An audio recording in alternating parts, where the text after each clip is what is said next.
नमस्कार दोस्तों एक और दिलचस्प दास्तान संबंध लाहौर से, लेकिन दूसरा जो रिश्ता वास्तविक है वो भारतीय आध्यात्मिकता से। ये मैं तब की बात कर रहा हूँ जब स्वामी राम तीर्थ, जो बाद में स्वामी राम तीर्थ बन गए, लेकिन तब वो एक प्रोफेसर राम तीर्थ थे और बिल्कुल अलग ढंग से, और गणित के प्रोफेसर थे लाहौर में ही। ये संयोग की बात जो मैं कर रहा हूँ कि भी वैराग्य कैसे उपजता है, इसकी भी हर चीज़ के पीछे एक दास्तान होती है। 1897 की बात है मित्रों। उन दिनों में स्वामी विवेकानंद पूरे विश्व के पटल पर अध्यात्म की दृष्टि से छाए हुए थे। तो उनका लाहौर में भी आना हुआ, बुलाया गया, विशेष रूप से निमंत्रित किया गया। अब स्वामी विवेकानंद का नाम तब दुनिया भर में, विश्व भर में इतना फैल चुका था। हालांकि उनकी उम्र भी बहुत लंबी नहीं थी, लेकिन अल्पायु में ही जितनी लोकप्रियता स्वामी विवेकानंद जी को मिली, उतनी शायद किसी समकालीन आध्यात्मिक व्यक्ति को, शख्सियत को नहीं मिल पाई थी।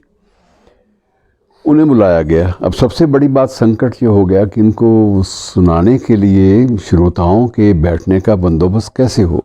तब सबके मन में एक ही आया कि एक ही तरीका है, लाहौर में तो इतना बड़ा स्थान, सुव्यवस्थित स्थान आपको शायद ना मिले। तो उन दिनों में संयोगवश एक वहाँ सुभाष सर्कस के नाम से एक सर्कस कंपनी आई हुई थी, और सर्कस का पंडाल उन दिनों में आज के छोटे छोटे पंडालों की बनिस्बत बहुत बड़ा होता था।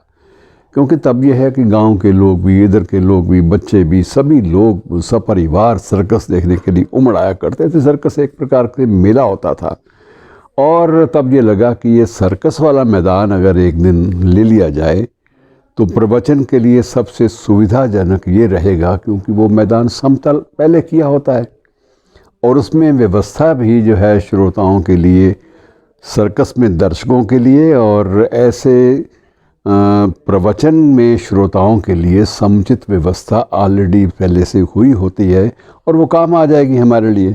तो ये सारा ध्यान रखते हुए वो सर्कस वालों से कहा गया कि आपको जो भी आपका मुआवजा है हम एक दिन का दे देंगे, लेकिन एक दिन के लिए पंडाल आपको देना पड़ेगा।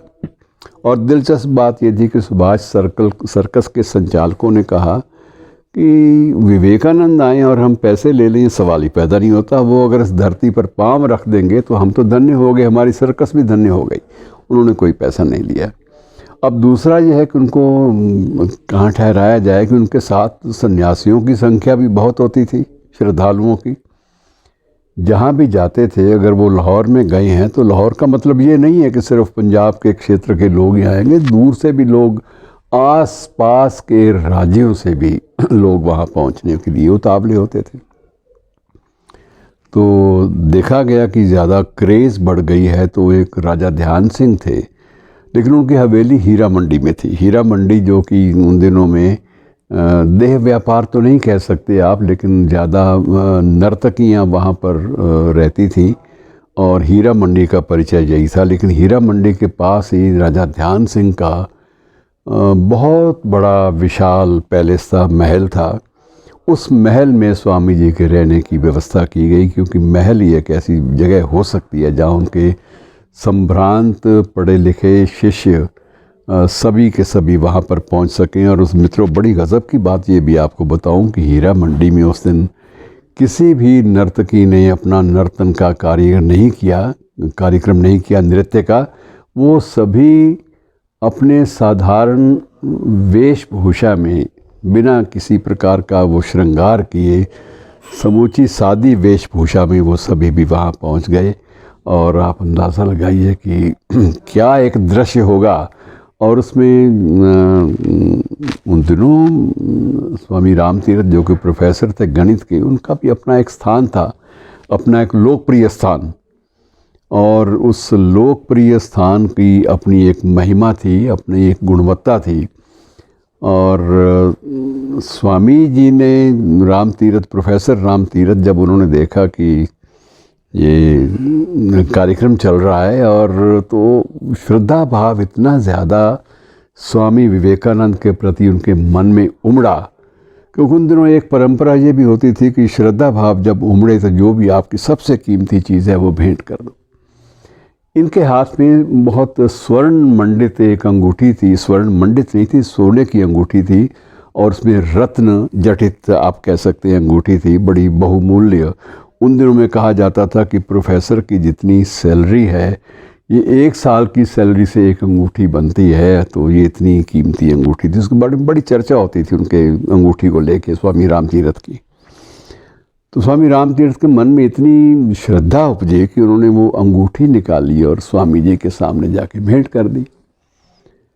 अब स्वामी जी ने देखा, उसको उठाया, माथे पे लगाया और उसकी जेब में डाल दी कि भाई इन चीज़ों से मैं बहुत ऊपर उठ चुका हूँ, अब ये मुझे इनका कोई आकर्षण नहीं है, तुम्हारे स्नेह का आकर्षण है, मैंने उसे स्वीकार कर लिया, अपना हाथ लगा दिया और इसके बाद मामला ये तुम्हारा हो गया।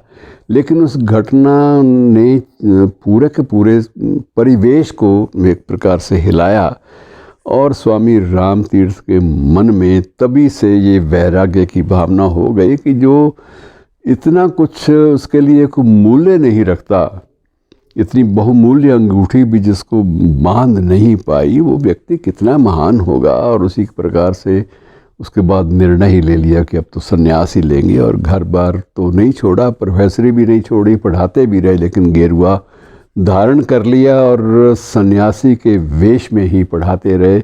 और जाते जाते एक उल्लेख और कर दूं कि उनके एक सहपाठी थे, उनके साथ धर्म चर्चा होती थी। सहपाठी जानते हैं आप कौन थे? डॉक्टर इकबाल, अल्लामा इकबाल, दोनों एक ही कॉलेज में पढ़ाते भी रहे। वो फिलॉसफी पढ़ाते रहे और ये गणित पढ़ाते रहे। शुक्रिया दोस्तों, फिर कभी।